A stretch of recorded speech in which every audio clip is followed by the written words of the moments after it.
Bienvenue sur Africa 24. Cette nouvelle édition de décryptage reçoit Franck Nana, président de l'Ordre des pharmaciens du Cameroun. Avec lui, nous évoquons les mesures à prendre pour éradiquer le phénomène des médicaments de la rue et faisons le point sur la situation de la pharmacie traditionnelle au Cameroun.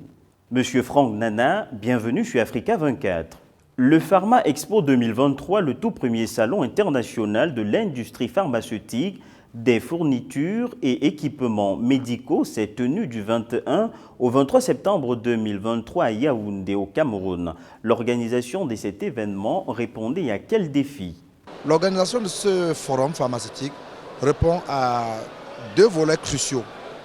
Premièrement, celui de l'industrialisation pharmaceutique dans le Cameroun et celui de la place du pharmacien dans les différents métiers qui existent et dont il peut pouvoir apporter son expertise.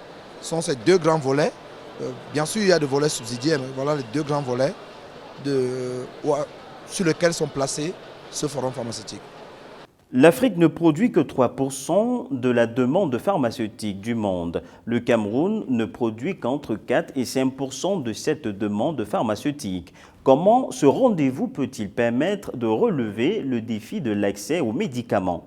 Ce salon, à travers son premier objectif qui est celui de l'industrialisation, permettra de fabriquer des produits à moindre coût et des produits de qualité et des produits sûrs.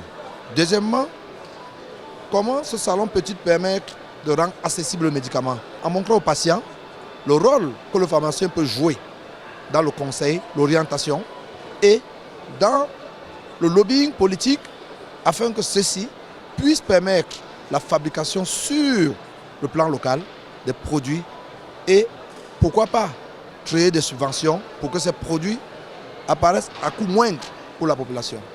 La crise de Covid-19 a révélé la capacité du continent à se soigner par les moyens de la médecine traditionnelle. L'accès aux médicaments modernes s'étant rendu pratiquement impossible. Ce salon met-il l'accès sur le volet phytosanitaire? Le développement de la pharmacie traditionnelle a-t-elle été à l'ordre des discussions durant ce rendez-vous? Lorsque nous parlons de la fabrication au Cameroun, nous pensons à deux choses, voire trois.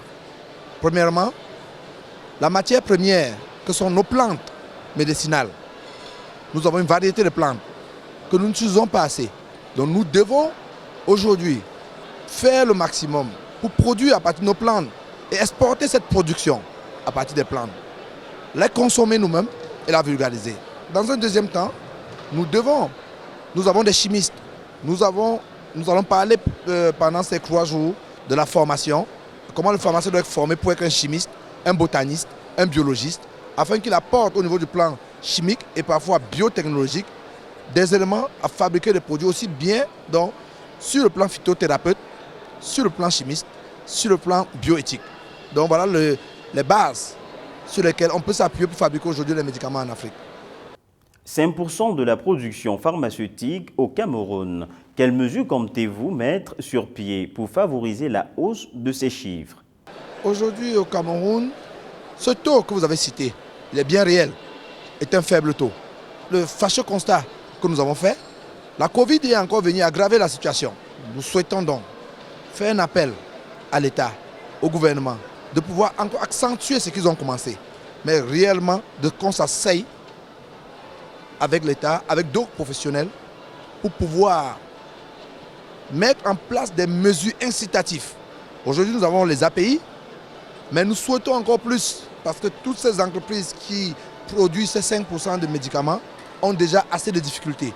Nous devons donc revoir, voir où les aider, lever par exemple les droits d'assises sur les produits ou les matières premières, les intrants qu'ils importent, c'est un exemple. Créer vraiment des zones franches où on baisse un ensemble de taxes. Nous pouvons aussi accentuer et rendre réelle la préférence nationale. Il faut la rendre réelle. Pas juste un texte. Il faut voir des mécanismes pour la rendre réelle. Afin que le producteur national, et surtout dans, vous savez, le Cameroun, au niveau de l'État, promet ce qu'on appelle l'impôt substitution. Il est donc temps de travailler avec les producteurs locaux pour que cet impôt substitution soit une réalité. La contrebande et la contrefaçon sont des phénomènes qu'on observe sur le marché du médicament. Un phénomène qui persiste, les professionnels du secteur étant pointés du doigt comme étant les principaux ravitailleurs de médicaments. Quel mécanisme mettez-vous en place pour éradiquer le phénomène du médicament de la rue qui cause beaucoup de tort aux populations? Le médicament de la rue est un fléau, est un crime. Nos États en souffrent. Tous nos États des pays dits en voie de développement. C'est vrai qu'il n'y a pas assez de moyens, on ne peut pas mettre un policier derrière chaque bout de frontière. Mais nous pensons, avant de penser, nous disons d'abord merci au ministre de la Santé, qui, depuis qu'il est arrivé à ce poste ministériel, n'a pas ménagé son effort. Le Premier ministre aussi, son Excellence M. John Bouté, qui nous réunit par trimestre au niveau du Premier ministère pour voir les voies et mesures, pour pouvoir enrayer ce fléau. Mais nous constatons que ce phénomène continue de persister. Nous sommes en train de faire un lobbying.